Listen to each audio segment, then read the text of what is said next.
Hi, I'm Stefan Null. Welcome back to Visual Impact series of tests. I'm going to now do the last part of my test, being the silhouette test between the Sony F5 and the Canon C300. The purpose of these tests is to demonstrate with a full backlit subject, being backlit and exposing for the face, how the cameras actually handle this contrast value around the head that we see here and the face. And if I can actually, by blocking the heat source or the direct sunlight source with this very harsh backlight, get a really good exposure, not only in the face, but also in the branches surrounding our subject.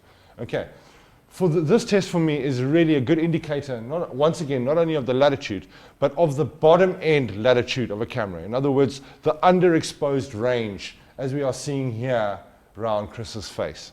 Okay, so by looking at the C300 and just taking the gamma curve directly up, we can see I have an incredible amount of detail.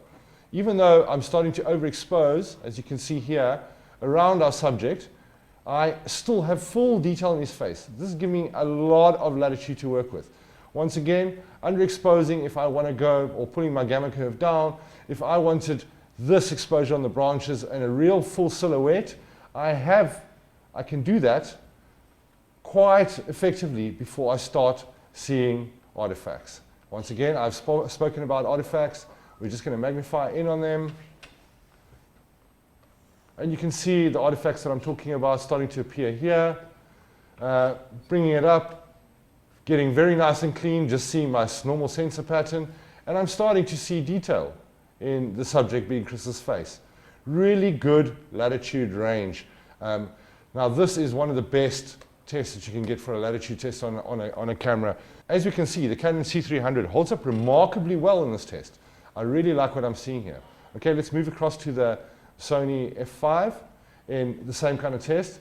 As you can see, I've got a really good exposure range on our subject being here and our background. I've got a good exposure range on my background branches here.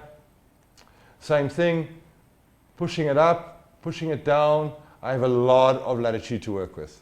Okay, we can see right throughout the scale, I have a good usable range of imagery. When we pull it as far as we did on the C300, we can see that we have a lot less, once again, compression artifacts appearing. All I can see is sensor patterning than the C300, but a remarkable range. If we add the LUT